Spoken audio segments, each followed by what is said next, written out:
At dusk on a bitter winter day in late 1942, deep in the snow-shrouded valleys of southern Norway, a small group of men gathered in whispered urgency. They were not mere soldiers. They were saboteurs trained in secrecy, chosen by fate, and driven by a grim purpose that could alter the course of the war. Above them, the dark silhouette of the Vemork hydroelectric plant loomed on a sheer cliff face, an industrial fortress cloaked in cold mist. This was no ordinary plant. Hidden beneath vast steel and concrete lay the machinery for producing heavy water, a critical ingredient in the Nazi atomic bomb program. If the Germans succeeded here, the war would shift into terrifying new territory, a shadow of destruction that could eclipse everything fought for so far. British intelligence had learned much, but the facts were stark and sparse. The Nazis were racing against time to build a weapon of unparalleled power, and heavy water was central to their plans. The Allies had tried to stall their progress, bombing raids, diplomatic pressure. But the Nazi grip on Vemork only tightened. In November 1942, the Special Operations Executive, SOE, a secret British organization formed to set Europe ablaze, chose a bold plan. Insert a team of Norwegian resistance fighters into the frozen wilderness to destroy the plant's heavy water stockpile.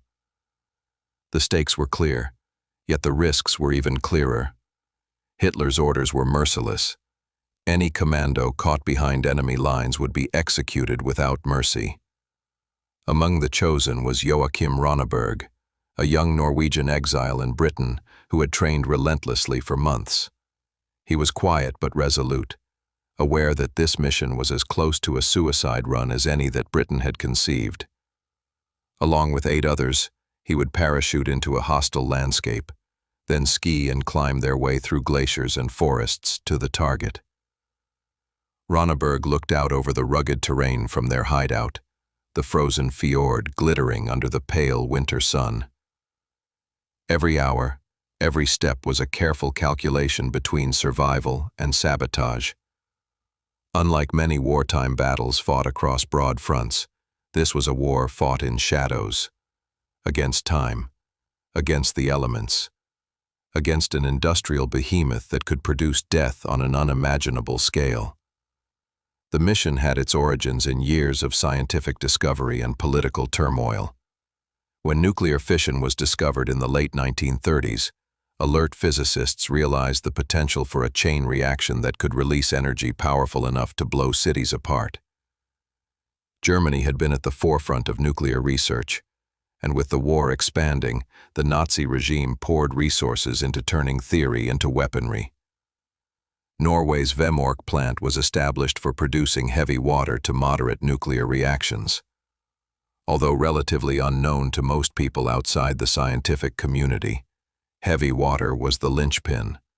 Without it, the nuclear chain reaction could not be sustained.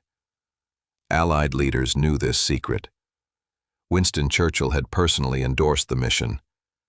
"If you succeed," he told SOE chiefs, "you may very well save thousands, perhaps millions of lives."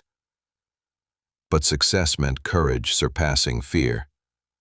The SOE had attempted a predecessor mission, Operation Freshman, in late 1942 to blow up the plant's power supply using British airborne troops and gliders.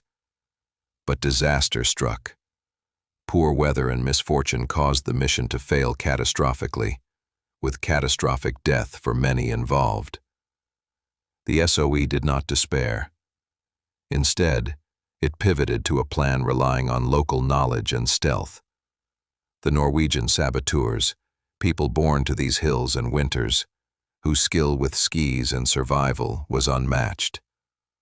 Among them were men who had escaped Nazi occupation, who trained relentlessly in Britain's cold camps, who knew every curve of the Norwegian terrain by heart.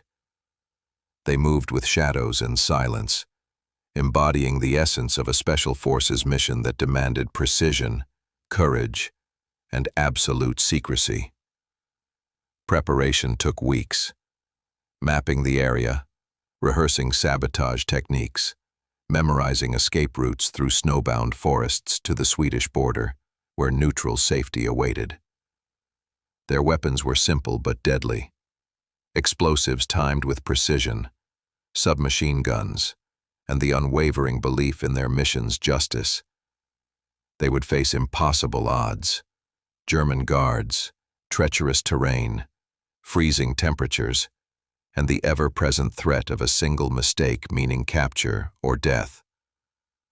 The day before their drop, Ronneberg sat by a firelight tent in a Scottish training camp, polishing the small explosives that would cripple the Nazi plans. His thoughts were heavy. This mission was more than sabotage. It was history in the making, a stand against tyranny that could ripple beyond Norway's icy landscapes to the heart of a continent engulfed in war. Their orders were simple yet profound. Disable the heavy water production at Vemork. Delay the Nazi atomic bomb. Buy the Allies time. As the transport plane rumbled overhead, carrying the 9 commandos into the heavy Norwegian night, the fate of the war, and perhaps the world, hung on their shoulders. In the weeks to come, they would endure bitter cold, evade German patrols, scale impossible cliffs under cover of darkness, and set explosive charges that would echo through history. But the story, like the winter night, had only just begun. This opening sets the tone, the stakes, and the human element, blending technical info with immersive storytelling to lead viewers deep into the heart of Operation Gunnerside. The night was bitter and black as the little C-47 transport plane soared over the snow-clad Norwegian wilderness. Inside, 9 men sat silent, each consumed by the weight of what lay ahead. No words were spoken. The only sound was the drone of the engines and the steady hum of their own breathing. Joachim Ronneberg checked his watch. The moment had come. Outside, below the cloud cover, the rugged contours of the Hardangervidda Plateau stretched endlessly, a frozen sea of rock, snow, and ice. It was a landscape as unforgiving as the war itself. Slowly, the rear hatch opened, and one by one, the saboteurs slipped into the night, parachuting into the unknown. Landing was harsh. Men plunged through drifting snow, some tangled in parachute cords, others bruised by hidden rocks beneath the white veil. They gathered quickly, their breaths visible in the cold air, hearts pounding with adrenaline and fear. 5 days of bitter descent lay ahead. From the drop point, a torturous trek through Norway's wild highlands would lead them to the target, the Vemork plant. The terrain was relentless. Frozen rivers, towering cliffs, and howling winds tested every ounce of their endurance. Food was scarce. The cold gnawed at fingers and faces, and every step was shadowed by the threat of discovery. Yet, their training bore fruit. Skiing with the silent grace of ghosts, navigating by stars and compass, they moved with purpose. Shadows within shadows. Their presence in the Norwegian mountains was not unnoticed. German patrols combed the regions, and rumors of resistance fighters spread like wildfire. But the commandos had allies. The local Norwegian underground network providing intelligence, guides, and sanctuary. At night, the group gathered, sharing sparse rations and checking gear, voices hushed beneath the ever-present threat of betrayal and capture. Each man bore the invisible scars of war, and the weight of knowing failure meant not just death, but the collapse of hope for millions. Slowly, they closed the distance to their objective. The black silhouette of the Vemork plant grew larger each day, an industrial titan nestled in nature's fortress.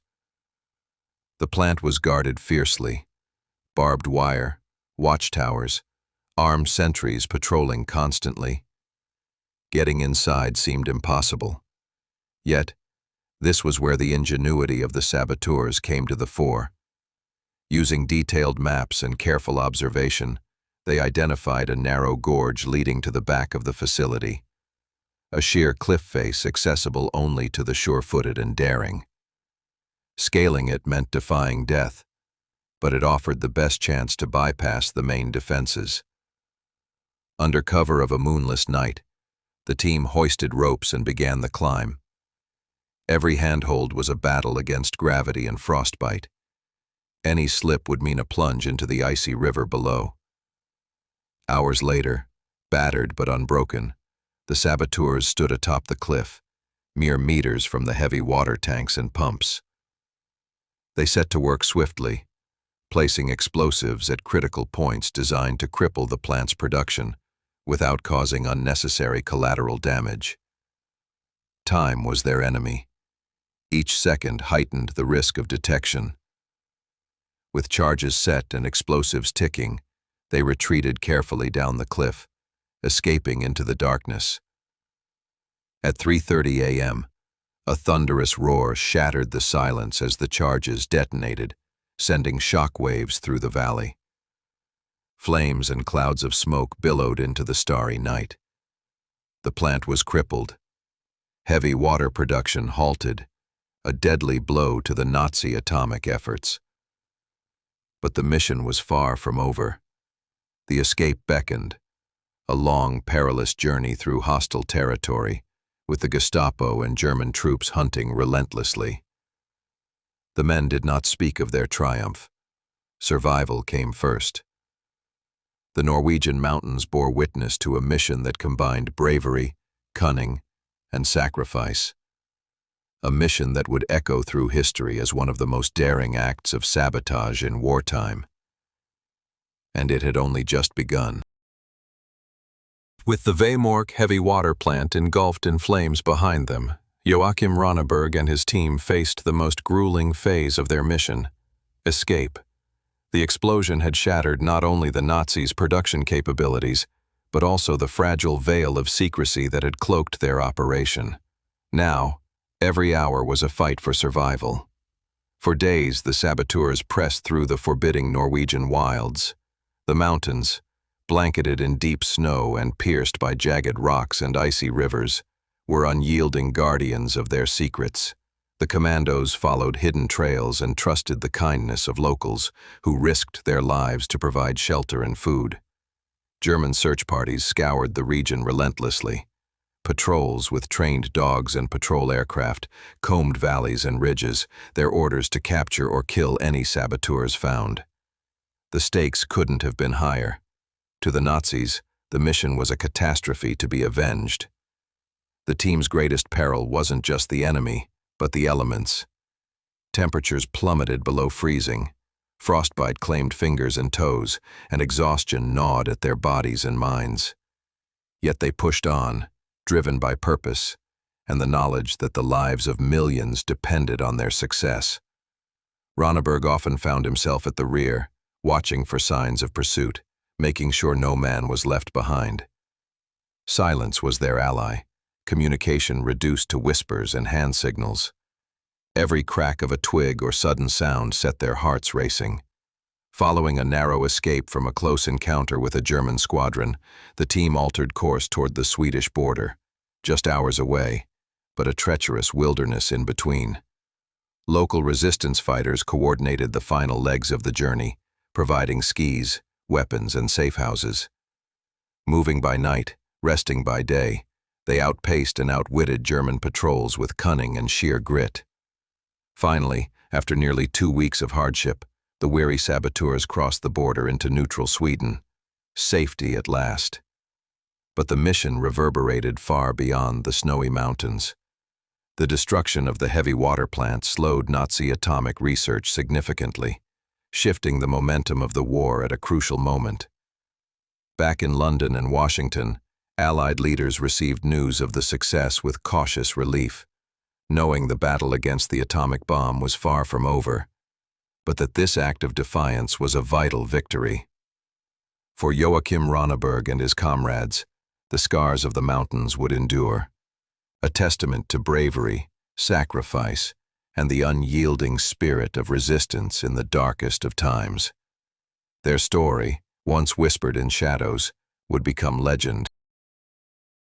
While the brave saboteurs battled the deadly Norwegian winter, the true significance of their target, heavy water, remained a mystery to most. To understand the stakes of Operation Gunnerside, one must first delve into the science that made that icy plant in Vemork a fulcrum of the Second World War's most secret and terrifying race. Heavy water, or deuterium oxide, is similar to ordinary water but with one critical difference. Its hydrogen atoms contain an extra neutron. This makes it about 10% heavier, and more importantly, an excellent moderator in nuclear reactors. In a nuclear chain reaction, heavy water slows down neutrons released from fission, increasing the likelihood they split more uranium or plutonium nuclei, thus sustaining the reaction. The Nazis pursued heavy water fervently because they planned to use it in nuclear reactors that would produce plutonium, one of the essential components for an atomic bomb. Unlike the uranium implosion method the United States would later perfect, the German design relied heavily on reactors moderated with heavy water. Vemork's hydroelectric plant was the world's only industrial-scale production site of heavy water in the early 1940s. Under German control since Norway's invasion in 1940, it pumped out the precious liquid in secret, fueling the darkest ambitions of the Nazi regime. The Allies feared that if Germany succeeded, the war's balance would change decisively. The atomic bomb could obliterate entire cities instantly, and the world would stand on the brink of a terrifying new era of warfare. This fear propelled Churchill and Roosevelt to lend their support to daring operations like Gunnerside. To sabotage a facility 70 feet above a plunging river and encased in heavy defenses would require extraordinary courage and ingenuity. The scientific community understood that nuclear fission was the future, but few realized how close the Nazis were to unlocking the bomb's power. Allied spy networks and Enigma codebreakers provided vital intelligence on German research progress, but verification was difficult. It was only through acts of sabotage, espionage, and sheer bravery that the Allies could hope to delay Nazi nuclear development long enough to counter it with their own atomic programs.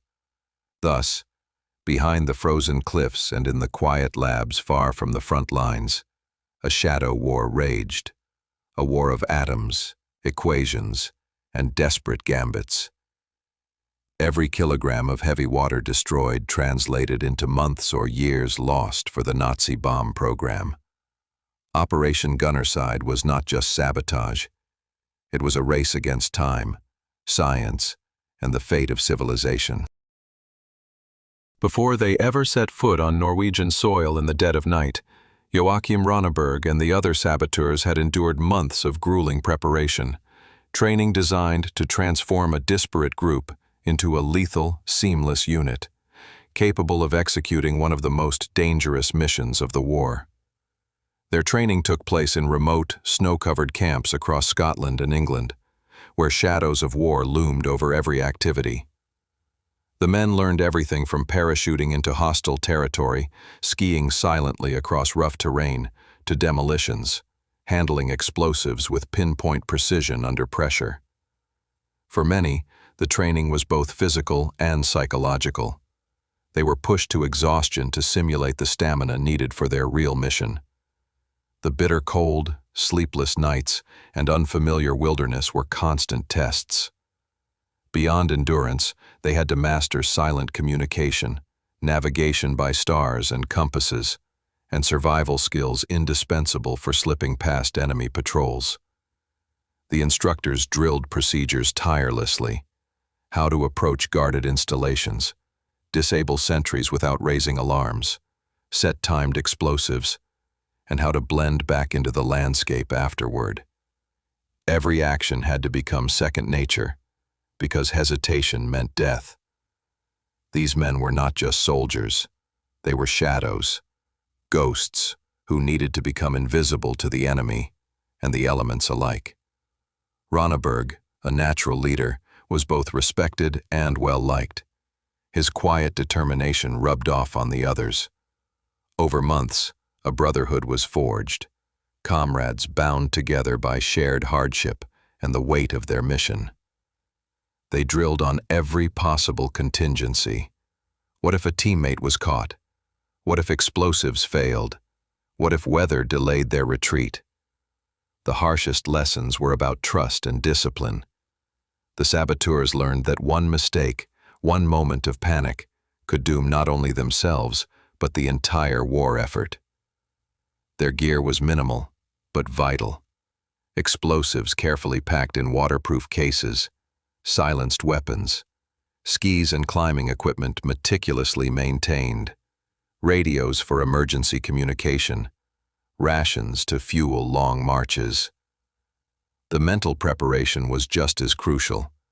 They rehearsed the vision over and over, disabling the Vemork plant, delaying the atomic march of the Nazis, and returning alive to tell the tale.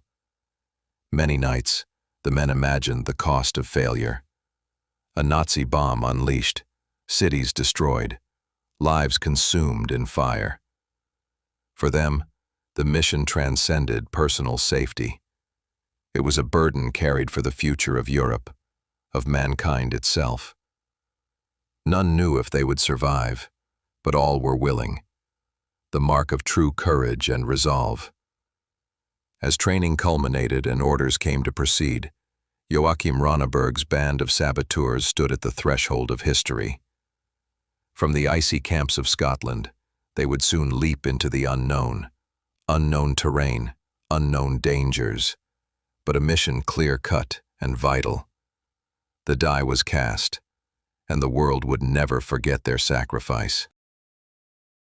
The night was thick with silence, broken only by the distant rumble of the river beneath the Vemork plant. Joachim Ronneberg and his men approached the steep cliff that guarded the back entrance to the heavy water facility. The cliff was a forbidding barrier, hundreds of feet tall, sheer-faced, slick with ice and snow, and watched by the ever-vigilant German guards. There was no chance of a frontal assault. The team's only path was up, literally, and their only cover was the darkness and their own resolve. Ropes, pitons, and harnesses were pulled from packs with care. Each man checked his equipment meticulously. The slightest failure could mean death, and they all understood the ultimate stakes. As they began the climb, the cold bit through their layers. Every muscle screamed with effort as fingers froze over ice-cold rock. The men moved slow and steady, conserving strength, communicating in muffled whispers and hand signals. The cliff demanded absolute trust in each other. One slip, one broken lock, could pull the whole line down into the frothing river below. Midway up, Ronneberg paused, listening intently for signs of guards or patrols. The cold air moved like a silent specter, carrying sounds down the gorge. A distant light flickered on a watchtower. Too far yet, a cruel reminder of the danger. Time was fluid, minutes stretching like hours as the group inched up the cliff face. The men shared silent encouragements, careful not to let fear show. Each knew that their lives and the future of the war depended on their success. As the summit neared, the sound of machinery hummed faintly below. The heart of the heavy water plant, alive and oblivious to the fate hurtling toward it. Finally, the saboteurs reached the top and crept toward the plant's rear entrance. They moved with the skill of ghosts, disabling the few guards silently, slipping past security systems they had memorized from intelligence reports. Explosives were placed with precision on key machinery, pipes, tanks, transformers, all vital to the plant's operation. The ticking charges sang a deadly countdown in the quiet night. With the task complete, the team retreated, scaling down the cliff as carefully as they had ascended, their footsteps swallowed by snow. Moments later, a thunderous roar shattered the night as their charges exploded. Flames and smoke curled skyward, silhouetting the mountains. The Vemork plant, Nazi Germany's heavy water lifeline, was dealt a catastrophic blow. But survival demanded more than silent climbs and perfect sabotage. It demanded escape. The gauntlet ahead was long and deadly. The explosion at Vemork sent shockwaves far beyond the frozen Norwegian valleys. The Nazi command was thunderstruck. Their precious heavy water production, vital for the atomic bomb they so desperately sought, was crippled in one swift, daring strike. Hitler's wrath was swift and unyielding. Orders were sent down the chain. Hunt down the saboteurs, spare no expense, leave no stone unturned. Gestapo agents and Wehrmacht troops poured into the region, scouring every inch of the snow-laden wilderness. Searchlights pierced the midnight sky. Patrols fanned out across valleys and forests, interrogating villagers, tightening the noose around the resistance. The price for aiding the saboteurs was death. Yet amidst the chaos, Allied command and the Norwegian underground tightened their bonds. Supplies, intelligence, and escape routes flowed discreetly through secret channels. The saboteurs had one hope: to stay one step ahead. Joachim Ronneberg and his team vanished into the maze of fjords and peaks, their every move shadowed by deadly pursuit. Hunger, frostbite, and exhaustion gnawed at them, but surrender was never an option. The men relied on their training: silent movement, camouflage, survival skills honed in months of harsh preparation. Villagers risked everything, providing food and shelter beneath the watchful eyes of German patrols. Every night was a game of nerves, every day a desperate bid for freedom. The Germans tightened their circle. They set traps, used informants, and deployed aircraft to flush out the hidden ghosts. But the saboteurs moved like whispers on the wind, ghosts in the Norwegian winter. Their story became legendary not only for the sabotage, but for the tenacity of those who refused to be captured, who lived to tell the tale and fight another day. The war for control of the atomic future raged not only in labs and factories, but also in whispers in the snow, in hidden safe houses, and in the indomitable spirit of those who chose to resist. The blast at Vemork did more than just shatter machines. It sent ripples through the very fabric of the war itself. Nazi Germany's race for an atomic bomb, once a relentless march forward, suddenly faltered beneath the weight of that single, calculated strike. Allied scientists and military leaders watched closely as progress at German nuclear facilities slowed, giving hope that the catastrophic dawn of atomic war might still be averted. But the cost was heavy. The saboteurs who had dared the impossible faced weeks, sometimes months, of perilous evasion. Some were captured, others escaped to continue the resistance elsewhere, their bravery becoming legend in Norway and beyond. In secret briefings, the Allies recognized that delaying the Nazi bomb wasn't merely about technology. It was about survival, hope, and the moral struggle against a regime bent on annihilation. Ronneberg and his comrades returned to Britain, their mission successful, but their hearts weighed with the memory of friends lost and the scales of war still balancing precariously. The Vemork sabotage inspired countless resistance efforts, a spark of defiance illuminating the dark years. Meanwhile, German leaders scrambled. New plans to build alternate heavy water production sites were hastily drawn, yet none could match the scale and efficiency of Vemork.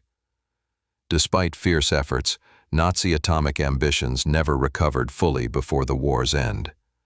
The sabotage had bought the Allies time to build their own atomic weapon, and ultimately, to end the war. In Norway, the mission became a symbol of resistance, a testament that even in the darkest hours, courage and resolve could carve pathways to victory. And while the saboteurs faded into shadows once more, their story remains etched across time, a vivid reminder that the fate of nations can rest in the hands of a few. Decades have passed since the daring raids against the Vemork heavy water plant, yet the echoes of those frosty nights still resonate. The men who risked everything to derail the Nazi atomic program became legends, not just for their mission's success, but for their unwavering spirit in the face of overwhelming odds. Joachim Ronneberg and his comrades returned to quiet lives, but their bravery inspired generations. Museums now tell their story. Memorials stand carved from the Norwegian stone, and their courage echoes in every tale of resistance against tyranny. Their mission was more than sabotage. It was a beacon of hope shining through the bleak landscape of war. It showed that even the mightiest industrial war machines could be undone by courage, ingenuity, and sacrifice.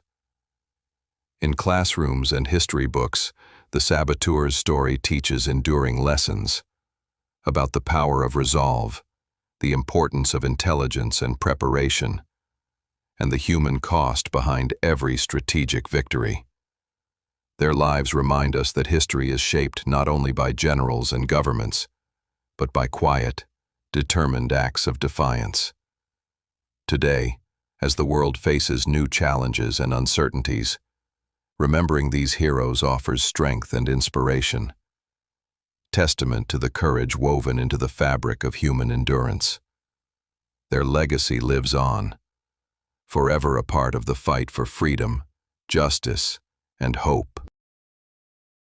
As the ashes settled on the battle-scarred fjords and the war marched toward its climax, the story of Operation Gunnerside faded into the hidden chapters of history.